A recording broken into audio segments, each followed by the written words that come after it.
Greetings.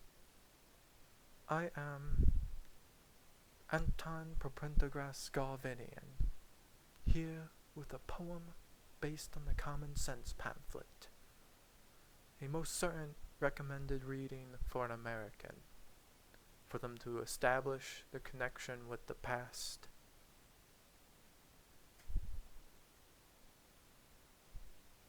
Here now I shall commence with the poem.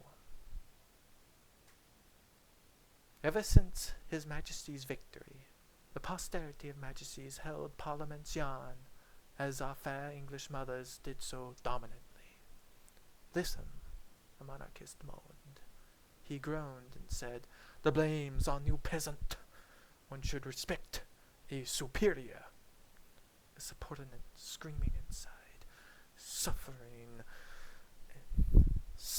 a scent of repugnant lime and fat lard in the nostrils, stated ablush, "It is the monarch!" And Parliament's yarn was woven in English words founded of fabrics in our halls of looms, crafted for freedoms and warped by king's unrest, which wrought accidentals mended permanent. The king worked restlessly, beaming and levering treadles upon it, forming our lives and laws like the change of a shed, each shed a pick's command and activation, and tainting the draft of our representation without lease sticks, and removed our cleanliness of the government weave.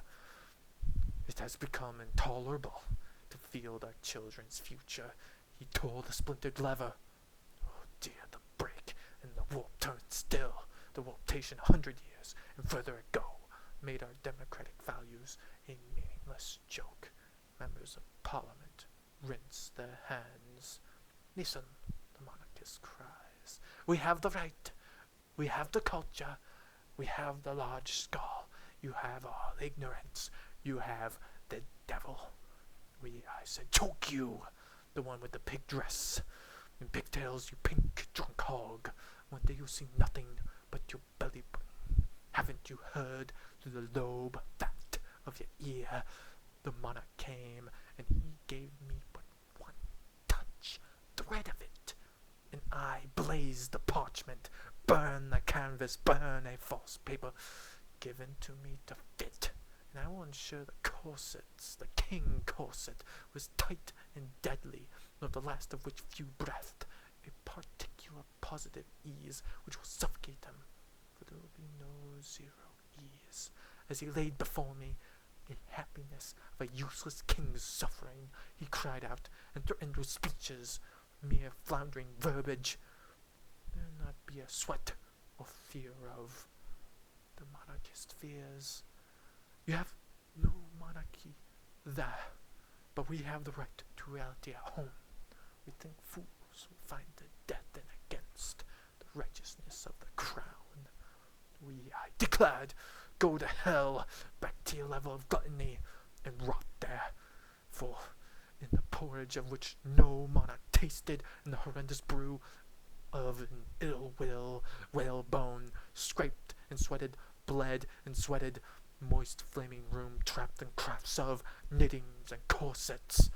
Dear father denied venture with Captain Death, the republican man of a 7 years war, dead by the privateer, my life away from roamy waters, though my heart still longed for sirs such as he, long trapped here with a weave woven wrong. The wrong side said the king's word, and none against. The monarchist was shy. It waited for prey. I slouched at board tables, voice unattractive and ignored, and they cast me villain and treason, the treason of speech, of disagreement, for the king spat when men found scraps of freedom, and the receptacles where laid the English constitution, for the people lived amongst accidentals to ensure liars, always had a hand to sew a pig's buttocks on a child's essay. So flight away I shall to a land most welcome, for I shall be to an ambassador's son in Philadelphia, across the Atlantic Sea, bumping and waving, sick in stomach, sour the stench of evaporating hate, for their beaches and towns, where recovered and allied to the spreads of my words of joy are true, for they are not corsets, nor the king, for he is far away, and if he were to come close, dead, the robber baron, deft of a homeland and country, America will fly and claim thyself free. Move such a weave of only accidentals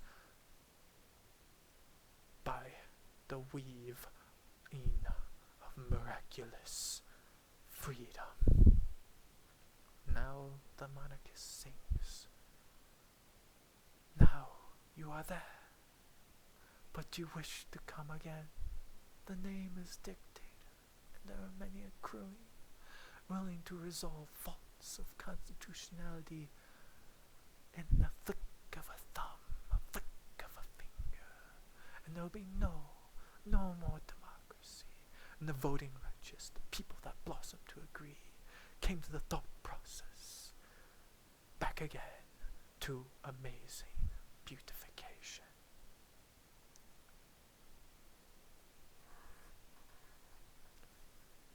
Conclusion. I thank you for listening, and I hope you might have got a bit of a kick out of it. If not, it is an imperfect poem. In ways, it doesn't really rhyme much. It's more of a free-flowing poem. There's more symbolism or references to the life of Thomas Paine in it, if you wish to dig. I'll provide a written form in the details below. I thank you, and I wish we all democratic souls, and for a fact any person of that matter, a wonderful moment in life.